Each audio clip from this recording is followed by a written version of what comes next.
Vimos el versículo 7 la última vez, ¿se acuerdan? El versículo 7 dice: y yo sin la ley vivía en otro tiempo. Diga conmigo, otro tiempo. Otro tiempo. Pablo, diciendo esto mismo en la carta a los Efesios, él dijo: esto erais. Amén. En el capítulo 2 de Efesios dice: y él os dio vida a vosotros cuando estabais muertos ¿en qué? Delitos y pecados. En delitos y pecados, en los cuales anduvisteis. Amén. En otro tiempo. Anduvisteis en otro tiempo, siguiendo las corrientes del mundo. Gloria a Dios. Pero él nos dio vida. Esa expresión otro tiempo va a indicar entonces cosas bien importantes. Vino entonces el mandamiento del pecado. El pecado revivió y yo morí, dice Pablo en el versículo 7 de Romanos. Versículo 9 de Romanos 7. ¿Estamos? Este capítulo 7 de Romanos es un capítulo trascendental de la escritura de la carta del apóstol Pablo, porque ya en el capítulo 11, el capítulo 8 va a dar el resultado de todo este proceso que Pablo ha venido hablando.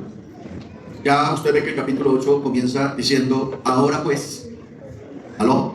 Amén. Ahora pues, ninguna Condenación hay para los que están en Cristo.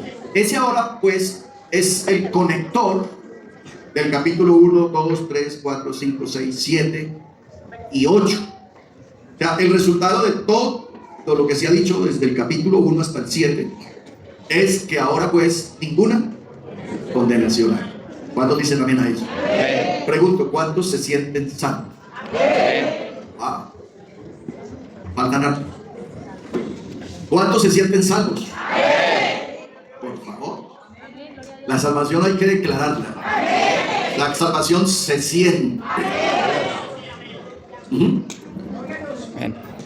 El otro día cantábamos un himno de convicción que decía: salvo soy de seguro. Aleluya.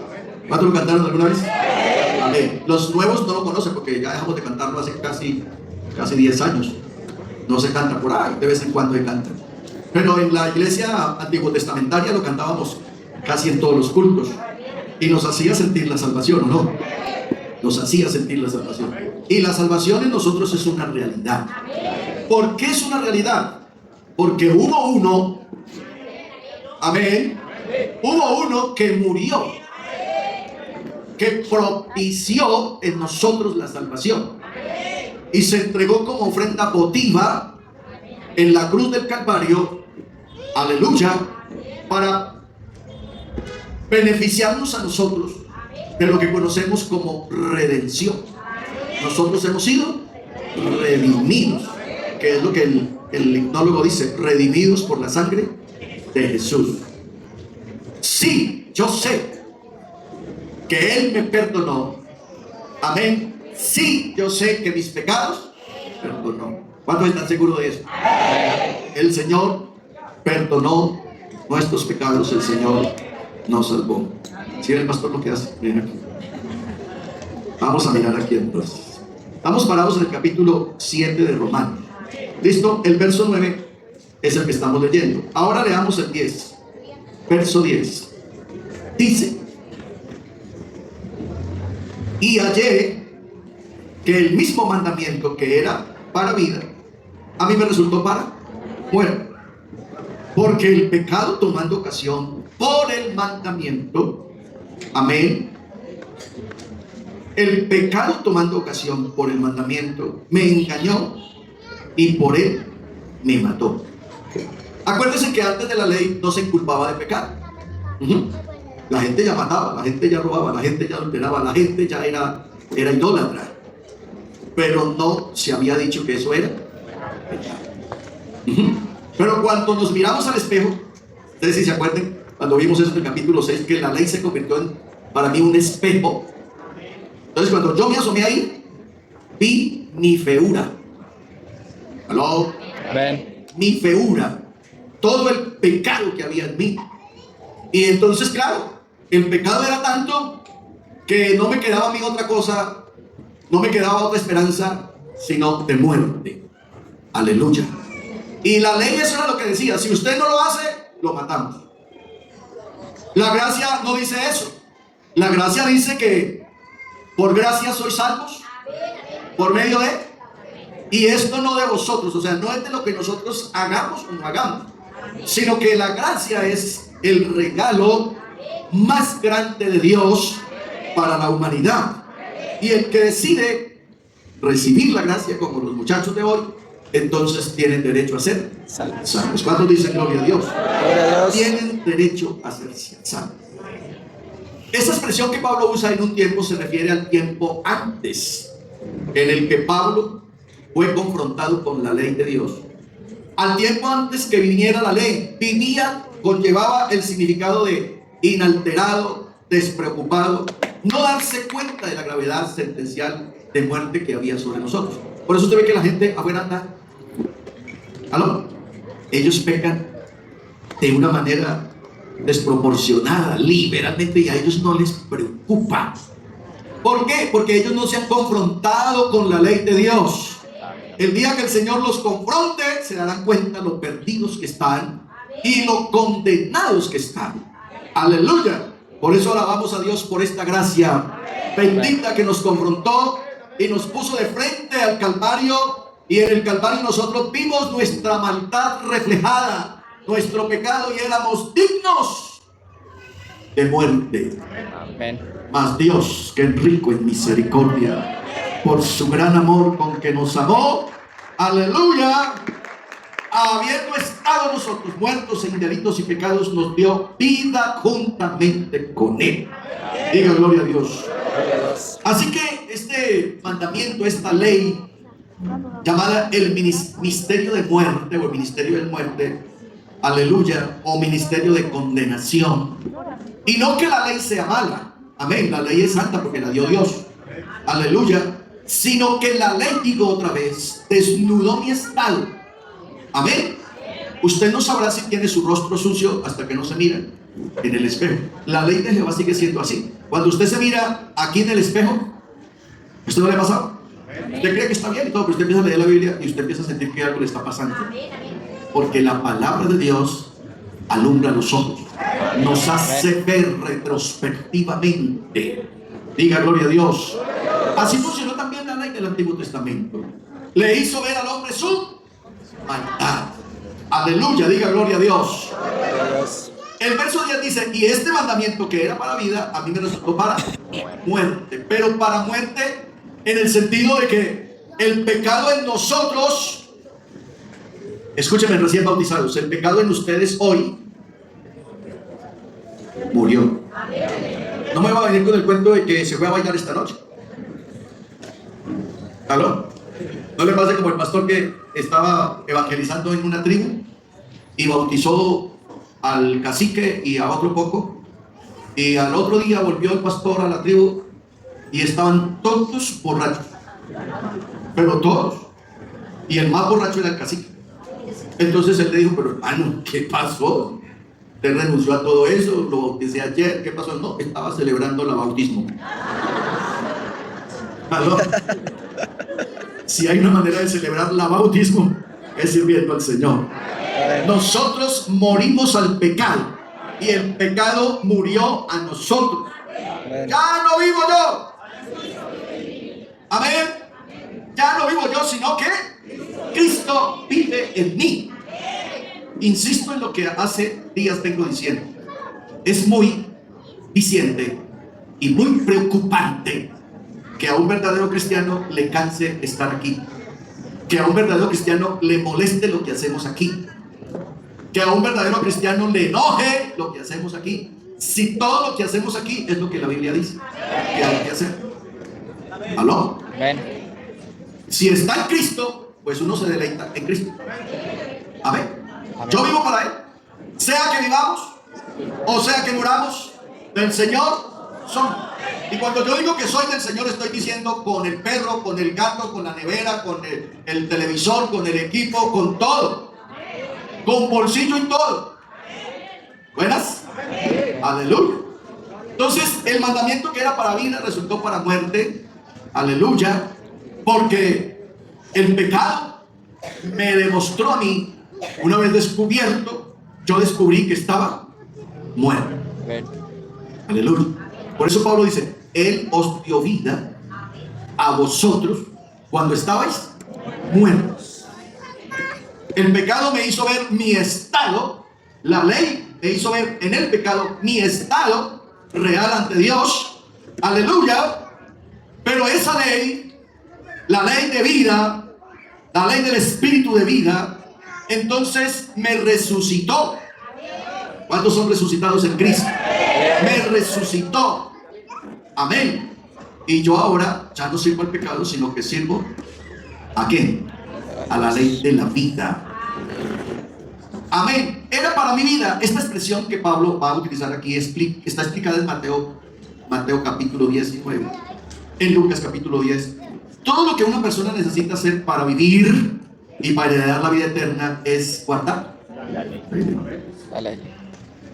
fácil, ¿no? O sea, usted necesita resucitar, hay que guardar la ley de Dios, hay que obedecer la ley. Amén. La ley de Dios, los mandamientos de Dios, los preceptos de Dios. En el capítulo 19 del libro de los Salmos hay 5 maneras de hablar de eso. Está la palabra ley, está la palabra precepto, está la palabra estatuto, está la palabra y está también la palabra mandamiento. Los 5 términos se refieren a lo mismo. ¿A qué? ¿A qué? Escritura. A esta palabra. Guardar esta palabra implica estar vivo y tener vida. ¿Con qué limpiará el joven su camino? Con guardar su palabra. Entonces la palabra guardada, obedecida, produce en nosotros vida. Vida eterna. A mí no me interesa tanto la vida física. Si me tengo que morir mañana, no hay problema. A mí me interesa la vida eterna. Esa es la que le apunto y es la que realmente vale la pena. Aleluya. Porque a esa vida es que el Señor nos invita. El que a mí viene, no le echo fuera. Y el que en mí cree, no es condenado, sino que tiene vida eterna. A eso le apuntamos en esta iglesia. Nosotros queremos vivir eternamente. Y eso no va a ser aquí en la tierra. Pues por lo menos en esta tierra que está sucia y contaminada y untada de pecado, el Señor nos va a crear un nuevo cielo y una nueva tierra. Y en ese nuevo cielo y en esa nueva tierra, escuche para que le tome sabor a esto, no va a existir, no va a vivir ningún borracho, ningún mentiroso, ningún blasfemo, ningún ladrón, ningún adúltero. Hola. Amén. O sea, vamos a vivir con gente santa. En un mundo, en una eternidad de gozo y de placer. ¿Le interesa? A eso es que le apuntamos aquí. Por eso tenemos que morir a esta vida. No ande tan enamorado de esta vida. Amén. No se apegue a las cosas de esta vida. Juan le dice a su iglesia: no améis el mundo ni las cosas que están en el mundo, porque el mundo pasa y sus deseos, pero el que hace la voluntad de Dios permanece. Eso es vida eterna. Eso es vida eterna. Permanece para siempre. Así que usted decide: ama el mundo, practica las cosas del mundo y renuncia a la vida eterna. O renuncia al mundo y a las cosas del mundo y se apropia de la vida eterna. Aleluya. Diga gloria a Dios. Así que esta ley tiene como propósito que tengamos en Cristo Jesús vida eterna. Verso 11: porque el pecado, tomando ocasión por el mandamiento, me engañó y por él me mató. Pero vienen cosas mejores. ¿Quién es responsable por engañarte y matarte? ¿Quién es el verdadero culpable? ¿Quién es entonces el verdadero engañador y el verdadero homicida? El pecado. Su Biblia dice que el diablo vino para robar, para matar, para destruir. Pero el verso que sigue dice: pero yo he venido ¿Quién dice eso? Jesús. Jesús. Pero yo he venido para que tengan vida en abundancia, vida que les alcance para la eternidad. Alaba el nombre de Jesús. Alaba el nombre de Jesús. El pecado mata, pero Cristo resucita. Así que es imperativo que recordemos que el pecado no nos puede volver a engañar. Dígale amén a eso. Amén. Digo, es imperativo que recordemos que el pecado no nos puede volver a engañar. Amén, amén. Juan dice: el que es de Dios no peca. Digo otra vez: el que es de Dios no peca. Amén. Y él da la razón, dice: porque la simiente del Padre está en él. Entonces, si usted es hijo de un borracho, ¿qué espera ser? Un borracho. ¿Aló? Amén. Si usted es hijo de un maldiciente, ¿usted qué espera ser? ¿Aló? Amén. Si usted es hijo de carnicero, pues será carnicero. Si usted es hijo de panadero, será panadero. ¿Aló? Aquí somos hijos de Dios. Y los hijos se parecen al papá. Y el Señor ha puesto su impronta en nosotros. Dice: nos ha dado de su Espíritu Santo. Amén. Diga Amén. gloria a Dios. ¿Está conmigo? Cerramos entonces diciendo lo siguiente.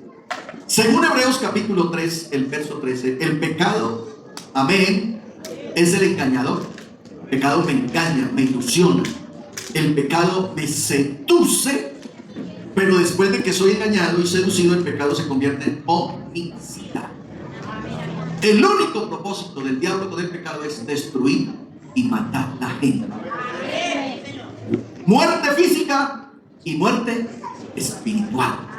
Amén. Pero en Cristo hemos resucitado. Amén, amén. Y hemos resucitado para vida eterna. Amén, amén, amén. Váyase con esto para la casa. Usted y yo tenemos vida eterna porque Cristo nos ha resucitado. Él nos dio vida. La vida de Jesús. Jesús fue al sepulcro. ¿Sí o no? Pero resucitó para nunca más volver a morir. Amén, amén. Ese es el destino que nos espera a nosotros. ¿Que nos vamos a morir? Sí, Señor, pero a eso no le tenga miedo. Que en el sepulcro vamos a estar eso un ratito. ¿Aló? Mi Biblia dice: y los que yacen en el sepulcro serán despertados.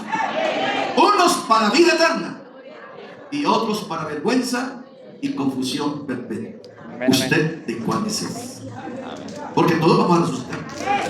Todos. Los buenos y los malos vamos a resucitar. Por eso el texto, estoy parado en Daniel capítulo 2. Por eso el texto dice: unos para vida y otros para vergüenza y confusión perpetua. ¿Usted en cuál grupo se ubica? Amén. Ojalá lo hagamos a tiempo y mantengamos lo que Dios nos ha dado. Que resucitemos para vida eterna.